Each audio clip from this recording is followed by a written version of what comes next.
So this is the video on limits, indeterminate forms, RFA, requiring further analysis, and L'Hopital's rule. And I just wanted to walk you through a very simple example. Now, I don't know how many of you can look at the limit as x approaches infinity of 2x plus 3 over 4x minus 5 and look right at that and tell me the degree of the numerator is 1, the degree of the denominator is 1, and therefore the limit as x approaches infinity is the ratio of leading coefficients. Now that's specifically because we're going to infinity. You could also, so by ratio of lead coefficients, since degree of the numerator equals degree of the denominator, the limit as x approaches infinity of 2x plus 3 over 4x minus 5 is equal to 2/4, which is 1/2. So that's one way to do this. Also, you could tell me as x approaches infinity of 2x plus 3 over 4x minus 5, if you remove the common growth, you get the limit of 2 plus 3 over x over 4 minus 5 over x, which as x approaches infinity gives you 2 plus 0 over 4 minus 0, which is also equal to 1/2. So those are two different ways to do this problem, but that's not what we're going to do here. This idea, and it really stems from both of these ideas. Why is it the ratio of leading coefficients? Well, because they're both the same degree, degree 1, they're both growing at the same rate. And you might say, well, hey, top's got a numerator of 2 and the bottom's got a numerator of 4. Isn't the bottom going to be bigger? And that's not the right way to think about things. It's often the wrong way to think about things. And if you think about it in the context of, say, people, for example, there's a difference between something being bigger and something growing faster. Typically, a 21-year-old is bigger than a toddler. However, a toddler will grow faster than a 21-year-old. And so as x becomes really large here, we're interested in which one's growing faster. And that's got nothing to do with the coefficients I have highlighted in purple. And it's got everything to do with the fact that their growth rate is both linear. And when you plug in exceedingly large numbers like a billion, the top is roughly 2 billion over the denominator, which is roughly 4 billion. And as those continue to grow, they're always going to be in a ratio of 2 to 4, which is why I'm using the ratio of leading coefficients. We can further examine in detail that idea by removing that common growth of x to the first power and reevaluate the leftovers here, and we get 2 to 4. So to piggyback off of that idea, what we're going to notice is as x approaches infinity, we get something like infinity over infinity. This is what's called an indeterminate form. It does not exist or exist and requires further analysis. So what's that further analysis going to be? Well, if ultimately what we're doing over here in both of these situations is comparing the growth rates of the numerator and the denominator, then why don't we just do that here? Let's take the derivative of the numerator over the derivative of the denominator. So this is another way to compare growth rates, because that's what the derivative is. D over dx of some function g of x equal to g prime of x is the growth rate of that expression. So, what do we get here? This is the limit as x approaches infinity, and the growth rate of the numerator is 2, whereas the growth rate of the denominator is 4, and it pops right out, 1/2. And what we just used was what's called L'Hopital's rule. And we were able to compare growth rates. This was the further analysis. So, requires further analysis. Compare growth rates. Now, you only need to do this if you're getting an indeterminate form. So let's formalize this. Excuse me. L'Hopital's rule says the following. Suppose f of x and g of x are differentiable functions, i.e. meaning you can take their derivative, and g of x is not 0. I don't want to be dividing by 0. On some open interval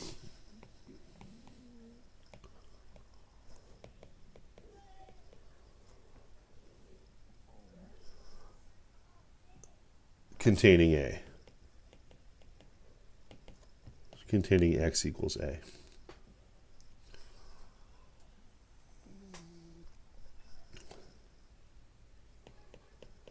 Further, suppose that the limit as x approaches a of f of x over g of x is equal to 0 over 0 or plus or minus infinity over infinity.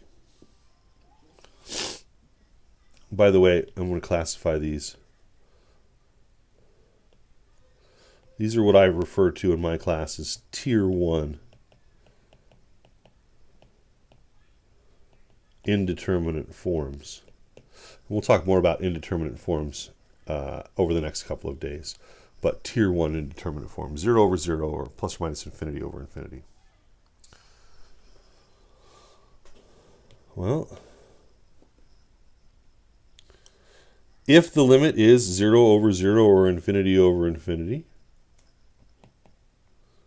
the limit is indeterminate and requires further analysis. Now, that's that RFA I keep going on about.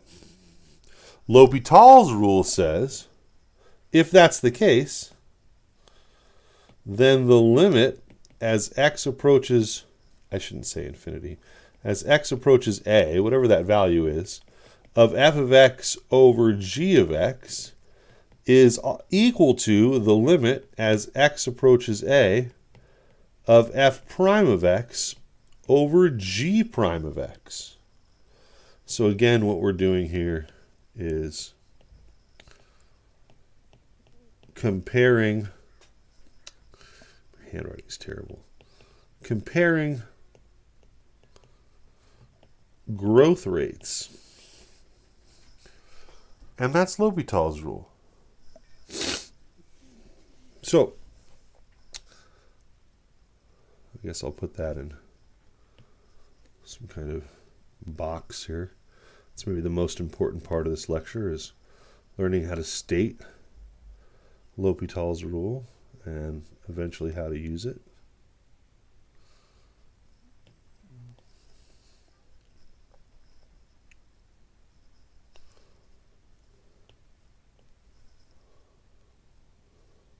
There we go.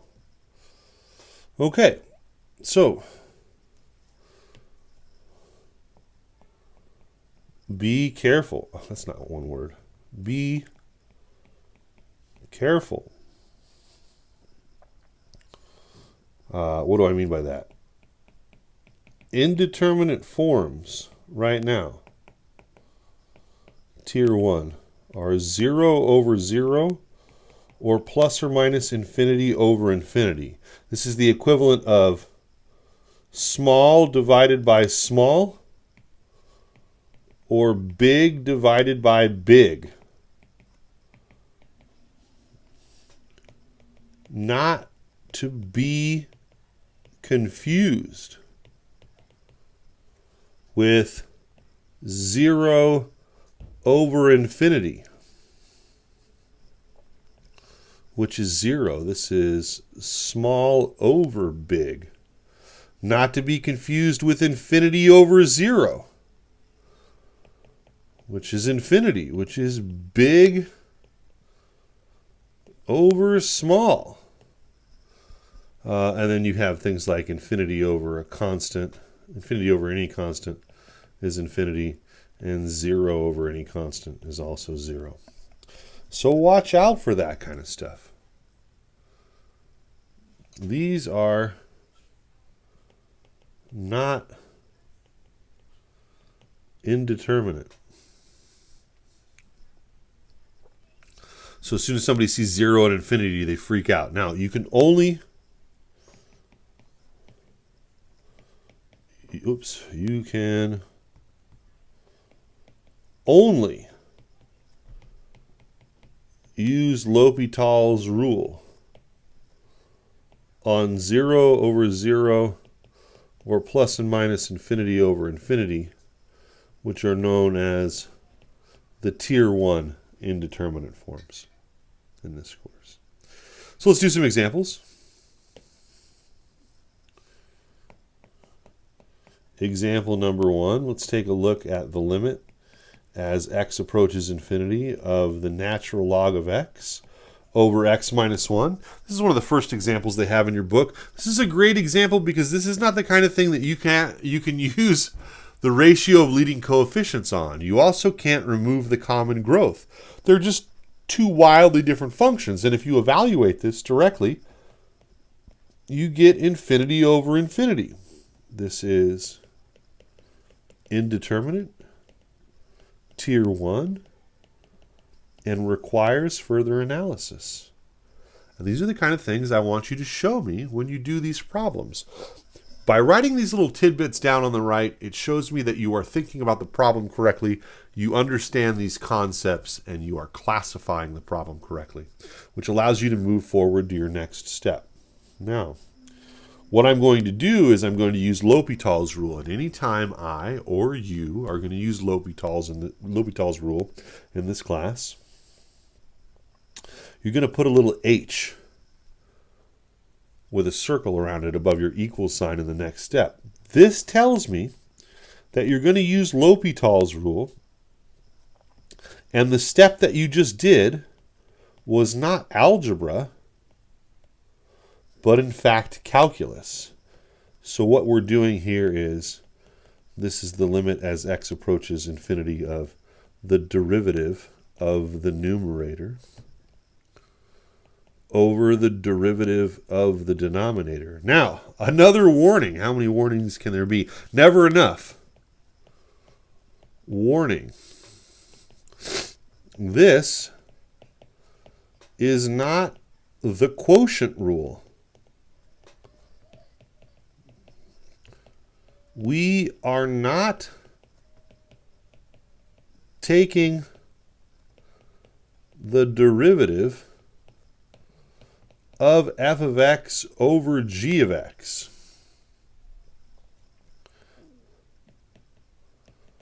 This is what noobs want the quotient rule to be.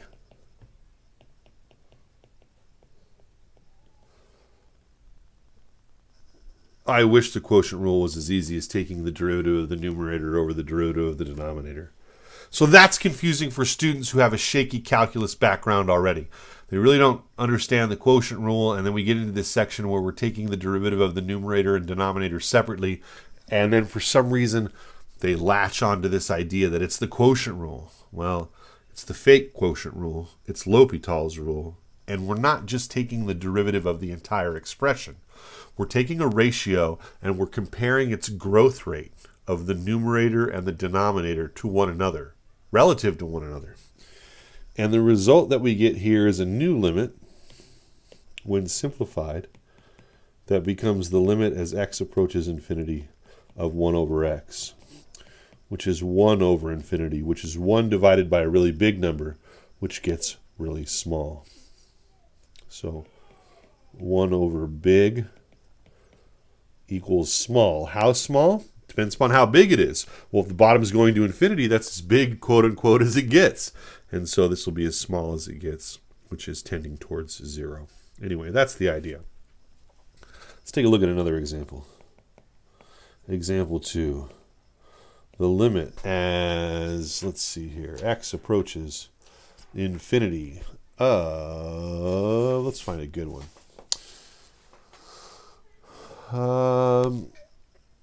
E to the x squared over x cubed as x approaches infinity. Ooh, this one's scary. Well, at first glance, this is e to the infinity squared over infinity cubed, which is like really big over really big. And this is indeterminate, tier 1, and requires further analysis. And so we'll do that further analysis.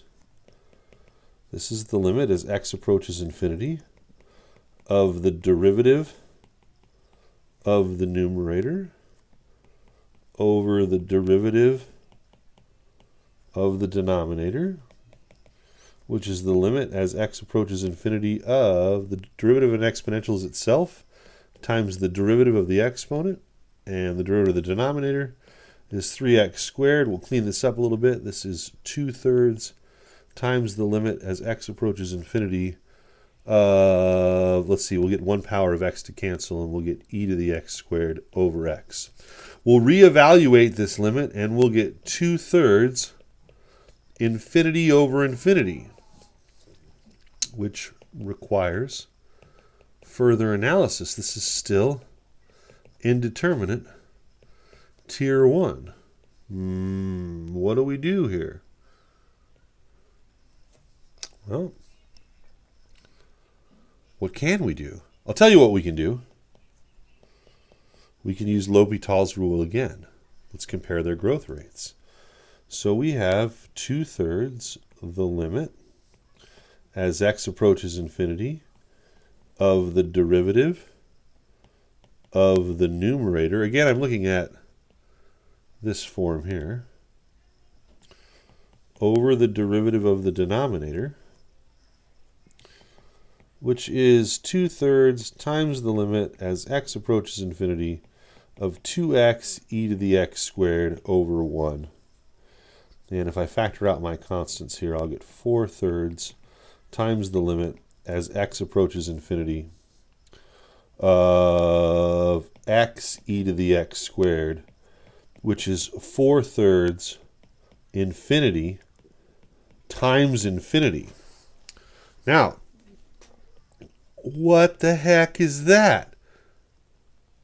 Well, that's not an indeterminate form, folks. That's 4/3 big number times big number, which is 4/3 a big number, which is a big old number, buddy. And that's all silly. Don't write that down. This is not indeterminate.